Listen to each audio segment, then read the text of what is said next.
अब आपके शहर आजमगढ़ में खुल चुका है वरुणा बेकर्स एंड रेस्टोरेंट, जहां आपको रेस्टोरेंट में मिलेगा पिज्जा, बर्गर, चाउमीन, नूडल्स आदि प्रकार की डिशेज। वहीं बेकरी में blueberry, pineapple, butterscotch, black forest, special vanilla आदि प्रकार के केक उपलब्ध हैं। हमारा पता है हरियौद नगर, हीरापट्टी निकट दर्पण डायग्नोस्टिक सेंटर, आजमगढ़। बड़ी खबर है आजमगढ़ से, जहां विश्व हिंदू महासंघ गौरक्षा प्रकोष्ठ के जिला अध्यक्ष मनीष तिवारी पर कुछ दबंगों ने जानलेवा हमला कर दिया। यह हमला 11 जून की रात लगभग 8 बजे हुआ, जब वह अपनी दुकान बंद कर घर लौट रहे थे। हमले में मनीष तिवारी गंभीर रूप से घायल हो गया और उनकी गाड़ी भी क्षतिग्रस्त हो गई है। वह इस मामले में पीड़ित मनीष तिवारी ने बताया कि वह मुख्यमंत्री योगी आदित्यनाथ के ड्रीम प्रोजेक्ट गौ सेवा से जुड़कर अब आजमगढ़ में गौ माता की रक्षा का कार्य कर रहे हैं। 5 जनवरी 2025 को उन्हें जानकारी मिली कि उनके गाँव के कुछ लोग गायों की चोरी कर कटवाने के लिए कसाईयों को बेचने की तैयारी कर रहे हैं। इस पर उन्होंने तत्काल थाना सिधारी को सूचित कर पुलिस को बुलवाया और गायों को मुक्त करवा कर गौशाला भिजवाया।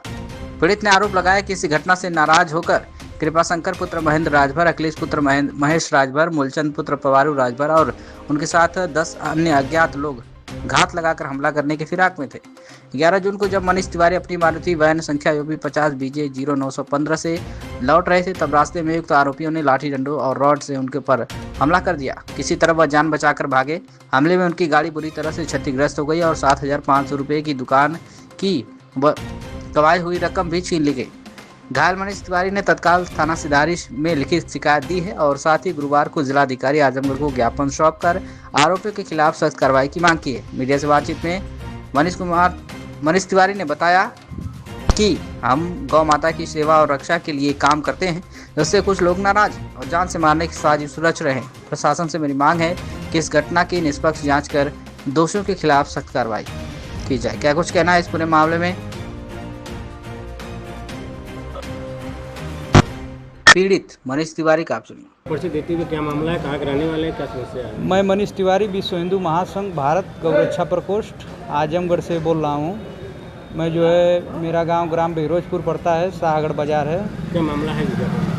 हमारे यहाँ सर जो है, हम लोग जनवरी में जो है 25 तारीख 5/1/2025 को हम लोग जो है एक तस्करी वाला मामला था। कुछ लोग हमारे गाँव के जो है 10 गौ माता को अवैध रूप से एक बाग में बांध दिए थे, जिसका हम लोग प्रशासन को बुलाकर, हम लोगों को जानकारी जो है मिली, हम लोग प्रशासन को बुलाकर उन गौ माताओं को जो है गौशाला के हवाले कर दिया। उसी से कुछ लोग जो है नाराज़ थे और बार बार हमको धमकियां दे रहे थे कि गौरक्षा वाला काम छोड़ दो, नहीं तो जान से मार देंगे। और हमको रात में कल 8 बजे ये लोग हमारी 4 व्हीलर गाड़ी का ओवरटेक किए। ओवरटेक करने के बाद जब हम रुक गए तो हमको गेट से खींचकर लोहे का राड लेकर हमारे सर पे जो है काफ़ी वार किए। उसके बाद जो है हमको मारे वो लोग। उसके बाद उनके बुलाने पर कई लोग 8-10 की संख्या में वो लोग आ गए और हमारे ऊपर जो है राड और डंडे से जो है सर पे हमला किए। सीने में चोट लगी है। मेन अपराधी जो है बहिरोजपुर ग्राम सभा के जो है कृपाशंकर राजभर पुत्र महेंद्र राजभर का लड़का, उसी के ललकारने पर ये जो है एक पवारू राजभर का लड़का है, मुनलाल करके है, छोटा लड़का है सबसे। पवारू राजभर का छोटा लड़का है वो है, और महेश राजभर का छोटा लड़का अखिलेश राजभर। हम यही चाहते हैं, बाबा जी से यही कहना चाहते हैं कि हम जो है संगठन में निष्पक्ष भाव से काम कर रहे हैं। हम लोग अपनी जान को जोखिम में डालकर दिन रात मेहनत करते हैं गौ माता के लिए। और हमको ऐसा तो है नहीं कि कहीं से कोई सैलरी या कोई हमारे ऊपर हमला करे, उसके लिए हमारे पास तो कुछ है नहीं, कोई व्यवस्था नहीं है। ये लोग जो है हम लोगों को इसी तरह मारते रहेंगे। आगे चलकर अगर यही दशा रही तो कोई गौरक्षा में काम करने के लिए तैयार नहीं होगा।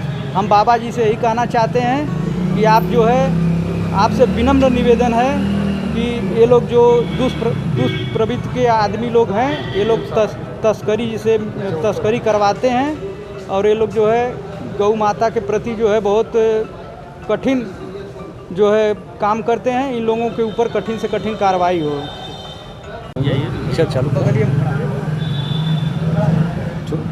आशीष कुमार पांडे, मंडल प्रभारी आजमगढ़, विश्व हिंदू महासंघ गौरक्षा प्रकोष्ठ।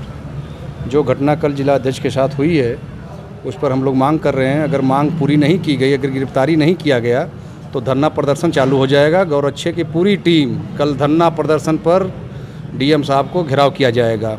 इन लोग को तत्काल जेल भेजा जाए, इन पर मुकदमा जारी हो। और गौ तस्कर में कई बार ये लोग पकड़े गए हैं, मान नहीं रहे हैं। अगर नहीं मानते हैं तो इन पर कार्रवाई करने का आदेश करें। सर्वोदय पब्लिक स्कूल आजमगढ़ में आपका स्वागत है, जहां हर दिन एक नई शुरुआत होती है। यहाँ आपके बच्चे की अच्छी शिक्षा और बेहतर भविष्य के लिए नई शिक्षा नीति 2020 के अनुरूप पाठ्यक्रम है और इससे जुड़ी सभी सुविधाएं उपलब्ध हैं। यहाँ sports, horse riding, dance classes जैसी यूजफुल एक्टिविटीज तो होती ही हैं, साथ ही लाइब्रेरी, म्यूजिक और आर्ट एंड क्राफ्ट के थ्रू भी बच्चों की क्रिएटिविटी को स्पेशली बढ़ावा दिया जाता है। बच्चों को तकनीकी दुनिया से जोड़े रखने के लिए स्मार्ट क्लासेस, रोबोटिक्स और कंप्यूटर लैब्स उपलब्ध हैं। छोटे बच्चों के लिए अलग से प्ले सेट एरिया है और एक्टिविटी रूम की व्यवस्था है। सर्वोदय स्कूल में बड़ी क्रिकेट एकेडमी के साथ ही हेल्थ और वेलफेयर क्लब भी है, जहां पर बच्चों को सेहतमंद और खुश रखने की पूरी कोशिश की जाती है। 6th क्लास से गर्ल्स के लिए सेपरेट क्लासेस और बिल्कुल सुरक्षित स्कूल बस सर्विसेज, वो भी GPS के साथ सभी रूट्स के लिए अवेलेबल है। आने वाले दिनों में सर्वोदय स्कूल में स्विमिंग पूल, ऑडिटोरियम और बास्केटबॉल कोर्ट जैसी कई शानदार सुविधाएं मिलेंगी। बाकी वेल क्वालिफाइड स्टाफ तो मौजूद है ही सर्वोदय पब्लिक स्कूल आजमगढ़ पर, जहां हर बच्चा खुद को और बेहतर बना सकता है। Sarvodaya public school Azamgarh, admission open.